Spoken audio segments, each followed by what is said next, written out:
So bike ride చేసే ప్రతి ఒక్కరికి అయితే ఈ విషయం ఖచ్చితంగా చెప్పాలని అనుకుంటున్నా. ఎందుకంటే ఈ మధ్య చాలా ఘోరాలు నేరాలు అయితే అవుతున్నాయి. బైక్ రైడ్ చేసే వాళ్ళకు మాత్రమే ఎక్కువ ప్రాబ్లమ్స్లో అయితే పడుతున్నారనమాట. సో వాళ్ళ కోసమే ఇవి మీరు తప్పనిసరిగా వాడాలి. దీన్ని మీరు తప్పనిసరిగా వీటిని అయితే ఖచ్చితంగా వాడాలి. హ్యాండ్ గ్లౌజెస్ అనమాట ఇవి. జస్ట్ ఇవి మనకు గాలి రాకుండా లోపలికి వీటిని అయితే మనం ఫస్ట్ హ్యాండ్స్కి అయితే ఈ విధంగా అయితే పెట్టుకోవాలన్నమాట. గట్టిగా పైకి అయితే లాక్కోవాలి. ఈ విధంగా అయితే వచ్చేస్తాయి ఇవి. అండ్ ఫుల్ హ్యాండ్స్ అయితే కవర్ చేసుకోవాలన్నమాట.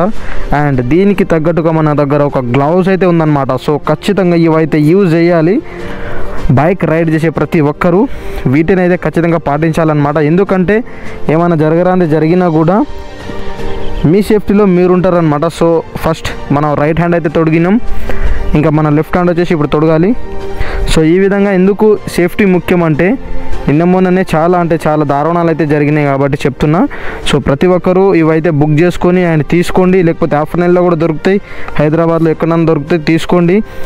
So be safe. రైడ్ చేసేటప్పుడు మాత్రం చాలా సేఫ్టీ పాటించాలి. ఫస్ట్ ఆఫ్ ఆల్ అడ్డదిడ్డంగా కూడా నడపొద్దు. ఓవర్టేక్స్ కూడా చాలా తప్పు అనమాట. ఓవర్టేక్ కూడా చేయొద్దు. స్లోలీ సైడ్కి వెళ్ళిపోవాలన్నమాట. అంతేగాని ఓవర్టేక్ చేసుకుంటే బైక్ అయితే రైడ్ చేయొద్దు. ఇది మన అవుట్ఫిట్ అనమాట. చూడండి, hand gloves and safe riding. So మీరు కూడా ప్రతి ఒక్కరు బైక్ రైడ్ చేసే వాళ్ళు మాత్రం ఖచ్చితంగా చాలా సేఫ్టీ అయితే పాటించాలన్నమాట. ఈ విధంగా అయితే పోండి. ఎలాంటి మనకు ప్రాబ్లమ్స్ చెప్పిరావు, అన్ఎక్స్పెక్టెడ్గా ప్రాబ్లమ్స్ వస్తుంటాయి. సో ఆ టైంకి కూడా మీరు సేవ్ అవుతారంటే ఈ విధంగానే సేవ్ అవుతారనమాట. సో చాలా సేఫ్టీ, సెక్యూర్ ఇది. సో ప్రతి ఒక్కరు ట్రస్టెడ్ అయితే చేయొచ్చు. ఇవే గ్లౌజెస్ అని కావు, మీ ఇష్టం వచ్చింది తీసుకోండి. మీకు ఏం తీసుకోవాలనుకుంటే అది తీసుకోండి. అండ్ ఒక మంచి హెల్మెట్ తీసుకోండి. సో అది కూడా తప్పనిసరిగా తీసుకోవాలి. ఎందుకంటే మన సేఫ్టీలో ఫస్ట్ మనం ఉండాలన్నమాట. దాని తర్వాతనే వేరే వాళ్ళ గురించి ఆలోచించాలి. మనం రైడ్ చేసేటప్పుడు, మనం రోడ్ ఎక్కేటప్పుడు మనది మనం సేఫ్గా రైడ్ చేస్తున్నామా అనేది మనం చూసుకోవాలి. దాని తర్వాతనే నీది నువ్వు చక్కగా పోయినావు అనుకో, పక్కన వాళ్ళు కూడా వాళ్ళ రూట్లో వాళ్ళు వెళ్ళిపోతూనే ఉంటారు. బట్ పక్కన వాళ్ళు దారి తప్పినా కూడా నీ రూట్ నువ్వు వెళ్ళిపోతూనే ఉండాలి. బట్ అది కూడా కంట్రోల్గా, స్లోగా, మెల్లగా రైడ్ చేస్తూ ఉండాలి. సో ఇక్కడ కనిపిస్తుంది కదా మీ అందరికీ వరి చేను. ఇదంతా మా ఇంటి సైడ్ అనమాట. సో చూడండి ఎంత పచ్చని పొలం కనిపిస్తుందో, మొత్తం బంగారం లెక్క మెరుస్తుంది అనమాట వరి చేను అయితే. మరి ఎప్పుడు కోపిస్తారో ఏం చేస్తారో తెలియదు. సో మన బైక్ అండ్ మనం ఫుల్ సెక్యూరిటీతో పోతున్నాం అనమాట. సో ఈ విధంగా బైక్ రైడ్ చేసేటప్పుడు ఖచ్చితంగా ఈ విధంగానే పోండి. లేకపోతే రిస్క్లో పడతారు, ప్రాబ్లమ్స్ వచ్చి పడతాయి. మళ్ళీ నీకు ప్రాబ్లం వస్తే నీతో పాటు మీ ఫ్యామిలీ వాళ్ళు కూడా ఫేస్ చేయాలి ఆ ప్రాబ్లమ్ని.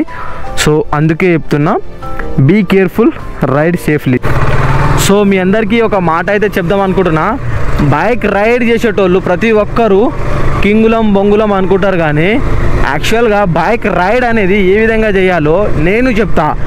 ఫస్ట్ మనం సేఫ్టీ పాటించాలన్నమాట. మన హ్యాండ్కి గ్లౌజెస్ అండ్ అవన్నీ, రైడింగ్ జాకెట్స్, షూస్ అవన్నీ వేసుకొని అయితే బైక్ రైడ్ అయితే చేయాలి.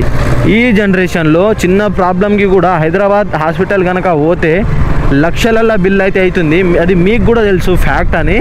సో దానికోసమే మీ సేఫ్టీలో మీరు ఉండాలి, మీరు పాటించాలి. ఫస్ట్ అదే బైక్ రైడ్ చేసేటప్పుడు ఫస్ట్ హెల్మెట్ అయితే వేసుకోవాలి నెత్తికి. దాని తర్వాత ఉంటే మీకు కనుక ఓపిక ఉంటే గ్లౌజెస్ ఖచ్చితంగా తీసుకోండి. నా సజెషన్ ఏంటంటే గ్లౌజెస్ అనేది ఖచ్చితంగా తీసుకోండి. ఎందుకంటే ఫస్ట్ మనం కింద పడే సిచ్యువేషన్ ఉన్నా కూడా ఫస్ట్ మన చెయ్యి కింద పోతుంది కాబట్టి మనమైతే ఫస్ట్ గ్లౌజెస్ అయితే తొడుక్కున్నాం అనమాట. సో మీరు కూడా ప్రతి ఒక్కరు హ్యాండ్కి గ్లౌజెస్ అయితే ఖచ్చితంగా తీసుకోవాల్సిందిగా కోరుతున్నా. అండ్ ఈ వీడియో కనుక మీకు ఇన్ఫర్మేటివ్గా అనిపిస్తే సబ్స్క్రైబ్ అండ్ లైక్ చేసుకోండి. ఇన్స్టాగ్రామ్లో కూడా ఫాలో చేయండి, మేడిగడ్డ వినోద్ మన ఛానల్ పేరు వచ్చేసి.